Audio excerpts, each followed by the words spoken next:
2 आहे। Sense organs Vasan वारा उज़वा इन्हनि जे बारे में पाण पढ़ंदासीं। अलाह साईं इंसान खे जेको आहे सो 5 खां 6 वासन सां नवाज़ियो आहे। सेंस ऑफ ऑर्गन्स पण पढ़ंदासीं।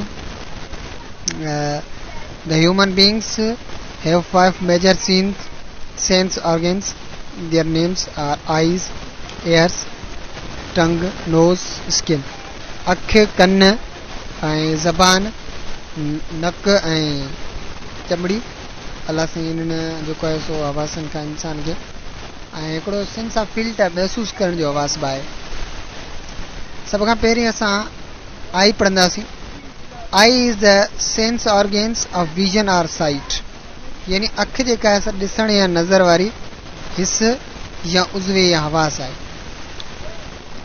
It contains receptors that detect light stimulus in the environment.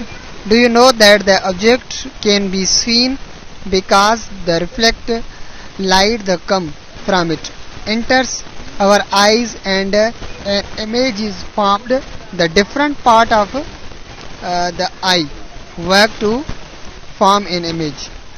यानी उनमें अहिड़ा ख़ाबरू या रिसेप्टर्स मौजूद हूंदा आहिनि जेके माहौल मां रोशनी जहिड़ी तहरक लाइट स्टिमुल्स खे महसूस करे वठंदा आहिनि।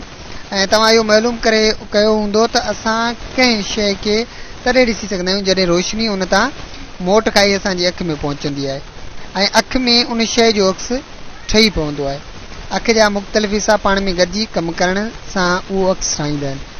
पोइ हिते आहे major parts of the human eye, यानी इंसानी अखि जा मुख़्तलिफ़ जेके अहम हिसा आहिनि। सभ खां पहिरीं आहे Corina. कोरिनिया is the main bulging surface of the eyes. Its job is to bend the incoming light towards the inner structure of the eye called the lens. ये अख जो ज़ाहिरी उभरियल हिस्सो हूंदो आहे, उनमें उन जो जेको मुखिया कमु उहो आहे त उहो अख ॾांहुं ईंदड़ रोशनी खे मोड़े अख जे अंदरें हिसे या बनावट ॾांहुं मोकिलींदो आहे, जंहिंखे असां बिलोर चवंदा आहियूं। हाणे हीअ स्ट्रक्चर तव्हांजे ॾिसो साम्हूं पई आहे।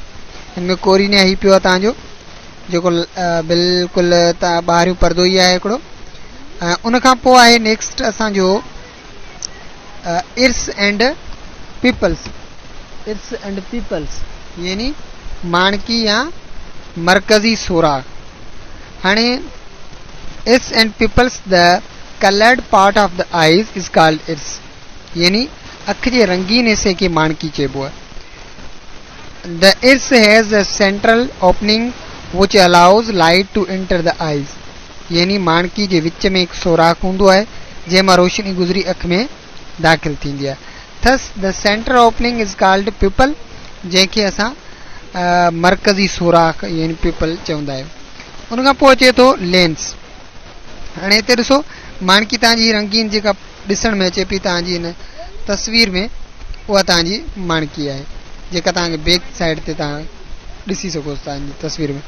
उन खां पोइ लेंस आहे। Behind the iris is the lens, यानी माणकी जे पुठियां हिकु बिलोर रखियलु हूंदो आहे। It is just like the lens of camera and focuses light. Focusing allows all light rays entering the eye to meet at one single point. उहो बिल्कुलु आम कैमरा जे लेंस वांगुरु हूंदो आहे ऐं रोशनी खे मोड़े हिकु नुक़्ते ते आणींदो आहे ऐं हिन अमल खे मरकोज़ या शुआई नुक़्तो यानी फोकसिंग पाण छा चवंदा आहियूं नुक़्तो चए, शुआई नुक़्तो चई सघूंसि था। All the rays of light entering the eye are focused by the lens at a point. हाणे जंहिंमें बिलोर अख में दाख़िल थींदड़ सभिनी किरणनि खे हिकु ई नुक़्ते ते पहुचाईंदो आहे। उन खां पोइ retina is the screen of eye, यानी हिन खे अख जो परदो या स्क्रीन चइबो आहे जेको वाइट कलर जी हूंदी आहे। All the rays of the light entering the eye are focused by the lens into the retina. Retina has 2 types of light sensitive receptors also called photoreceptors. Rod are sensitive to light हाणे रोशनी जा सभई किरणा जेके अख में दाख़िल थींदा आहिनि से बिलोर लेंस जी मदद सां ई हिकु परदे ते पहुचंदा आहिनि। तंती परदे ते ॿिनि क़िस्मनि जा रोशनी जा हसास खाबरू हूंदा आहिनि। हिननि हसास ख़ाबरनि खे रोशनी वठंदड़ खाबरू फोटो रिसेप्टर्स बि चइबो आहे ऐं इन ख़ाबरनि मां जेके सुइन जहिड़ा रॉड शेप्ड ख़ाबरू हूंदा आहिनि से तमामु हसास हूंदा आहिनि जेके तमामु घटि रोशनी खे बि महसूसु करे वठंदा आहिनि। उन खां पोइ ऑप्टिक नर्व यानी नज़र वारी जेका तंत आहे transfer the visual information from the retina to the area of the brain. The interprets visual information is carries this information is electrical signals. Optic nerve is made up of thousands of sensory nerves neurons. हाणे ही जेका तंत कंहिं शइ खे ॾिसण वारे मालूमात खे तंती परदे खां खणी दिमाग़ जे उन हिसे ताईं पहुचाईंदी आहे जिते दिमाग़ उन मालूमात खे सम्झी ऐं उनजी सही जेका वज़ाहत ऐं शिकिल ठाहींदो आहे। हालांकि असांजी अखि में जेका आहे शिकिल उबती नज़र ईंदी आहे पर दिमाग़ उनखे सुबतो कंदो आहे। ठीकु आहे, जिते दिमाग़ उन मालूमात खे सम्झी वठंदो आहे उनजी शिकिल ठाहींदो आहे। ही मालूमात नज़र वारे तंती परदे नज़र वारी तंत बरक़ी इशारनि जे रस्ते पहुचाईंदी आहे ऐं नज़र वारी तंत दरअसल हज़ारे हसास तंती घणनि न्यूरॉन्स जी ठहियल हूंदी आहे। उन खां पोइ focusing allows all parallel light rays striking lens to the meet at one single point of retina. मरकोज़ किरणन मरकोज़ जेको आहे सो करण वारे अमल यानी फोकसिंग दौरान अख वारे बिलोर ते पवंदड़ रोशनी जा सभई पूर्व छूट किरणा तंती परदे ते हिकु नुक़्ते ते अची पवंदा आहिनि। हाणे हिन शिकिल में तव्हां ॾिसी सघोसि था जेको फोकसिंग पई आहे हिते उन में तव्हां ॾिसी सघो। Next topic How does the eye function? अख पंहिंजो कमु कीअं थी करे? When light strikes either the rods or the cones of the retina, it is converted into the electric signal. The signal is sent to the brain via the optic nerve. The brain then translates the electrical signals into the image we see. जॾहिं रोशनी तंती परदे ते सुहिणी जड़नि मखरूती हसास ख़ाबरनि ते पहुचे थी त उहा बरक़ी इशारनि electrical signals में बदिलजी वञे थी ऐं पोइ उहे इशारा नज़र वारी तंत ऑप्टिकल नर्व जे ज़रिए दिमाग़ ताईं पहुचनि था। दिमाग़ उन्हनि इशारनि खे बदिलाए अक्स जी सूरत में आणे थो जंहिंखे असां ॾिसी अक्स पैदा करण वारी शइ खे सुञाणे सघंदा आहियूं। हिते असांजो जेको आई जेको आहे organ you complete the our topic air kan hai. You already know air is the sense organ of hearing. It contains receptor for sound stimulus. यानी या ख़बर आहे तव्हांखे त कन जेको आहे त ॿुधण वारो आवाज़ आहे ऐं उन में आवाज़ वारे तहरक जा ख़ाबरू मौजूद हूंदा आहिनि। पार्ट्स ऑफ एयर कन जा कुझु हिस्सा आहिनि। The air is made up of 3 parts, the outer middle and inner air. यानी कन जेको आहे सो टे हिसा थियनि था यानी ॿाहिरियूं कन विचूं कन ऐं अंदरियूं कन। All 3 parts of the ear are important for detecting sound by working together to move sound from the outer part through the middle and into the inner part of the ear. यानी कन में जेको अंदरियूं कन जा जेके टे हिस्सा आहिनि इहे आवाज़ खे सम्झण सुञाणण लाइ तमामु अहम हूंदा आहिनि छाकाणि त इहे टई गॾिजी आवाज़ खे ॿाहिरें कन खां विचे कन ऐं विचे कन खां जेको आहे सो अंदरें कन ताईं पहुचाईंदा आहिनि। उन खां पोइ द आउटर एयर यानी ॿाहिरियूं कन। The outer part of the ear that we see collect sound it is called pinna. The outer ear also contain the air canal. The air canal transfer sound from outer ear to the middle ear. यानी जेको ॿाहिरियों कन आहे कन जो जेको ॿाहिरियों हिसो आहे जेको असां ॾिसी सघंदा आहियूं सो आवाज़ जे लहरनि खे गॾु कंदो आहे। कन जे हिन हिसे खे ॿाहिरियों कन पाइना चइबो आहे। ॿाहिरें कन में हिकु डिघी ऐं वेकिरी नाली यानी एयर केनाल ठहियल हूंदी आहे। हीउ डिघो सोराख़ आवाज़ खे ॿाहिरें कन खां विचे कन ताईं पहुचाईंदो आहे। उन खां पोइ जेको नेक्स्ट आहे middle air. It consists of an air drum and three small bones. The main job of all these is to convert the sound waves into mechanical mechanical vibration. Mechanical vibration. When a sound waves reach the eardrums, it caused vibration of the air drum, which result into the vibration of the three small bones, malleus, incus and steps. जेको विचूं कन आहे, कन जे हिन हिसे में कन वारी दोलड़ी जंहिंखे नंढड़ो दोल एयर ड्रम चइबो आहे ऐं टे नंढड़ा हॾा हूंदा आहिनि. हिननि सभिनी शयुनि जो जेको कमु आहे उहो आवाज़ जे लहरनि खे मैकेनिकी लहरनि या लर्ज़िशुनि में बदिलाइण आहे. जॾहिं आवाज़ जूं लहरूं कन वारी दोलड़ी ते पहुचंदियूं आहिनि त उन में लर्ज़िश वाइब्रेशन पैदा थींदी आहे. दोलड़ी वारी लर्ज़िश वरी उते मौजूदु टिनि नंढड़नि हॾनि मेलियस, इनकस ऐं स्टेप्स में लर्ज़िश पैदा कंदी आहे. नाउ द इनर एयर यानी अंदरियूं कन. The inner ear contains a structure called cochlear with a tiny hair-like structure.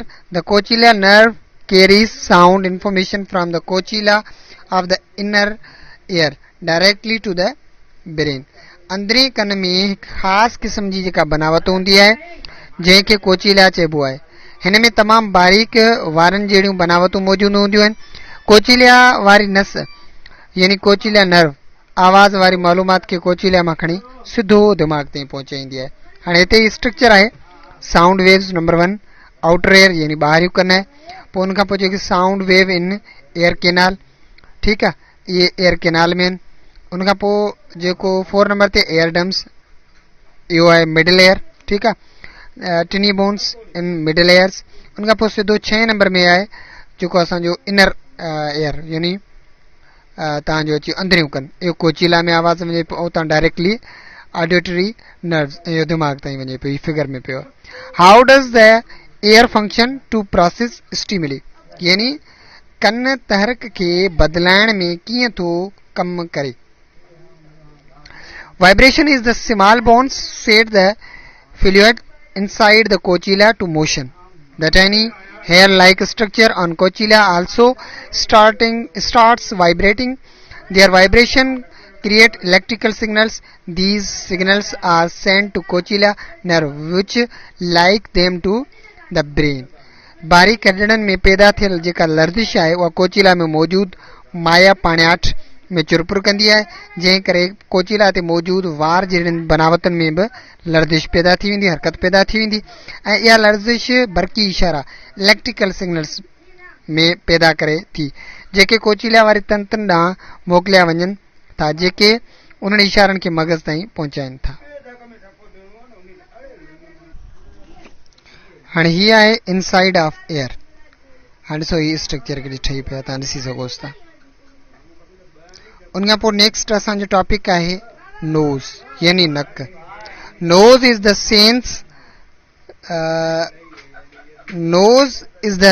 Sense organs for smell. All smell are actually chemicals present in air. Nose has receptors which detected certain chemical present as vapors in air. यानी नक सूंघण वारो हवास आहे. जेका बि बू smell हूंदी आहे सा दरअसल हवा में मौजूदु मुख़्तलिफ़ कीमियाई शयूं हूंदियूं आहिनि. नक में के बि खाबरू हूंदा आहिनि, नक में बि के खाबरू हूंदा आहिनि जेके हवा में बुखारनि वेपर्स जी सूरत में जेको आहे मौजूदु कीमियाई शयुनि खे महसूसु करे वठंदा आहिनि. उनखां पोइ पार्ट्स ऑफ नोज़ आहे, नक जा बि कुझु हिसा आहिनि. The inside of the nose is cavity called the nasal cavity. यानी नक जे अंदरि हिकु खाल हूंदो आहे जंहिंखे नक जो अंदरियूं खांचो या नोज़ल कैविटी चइबो आहे. Up on the roof of the nasal cavity are special receptors that are sensitive to odor molecules that travel through the air. There are hundreds of the different odor receptors, each with the ability to sense certain odor molecules.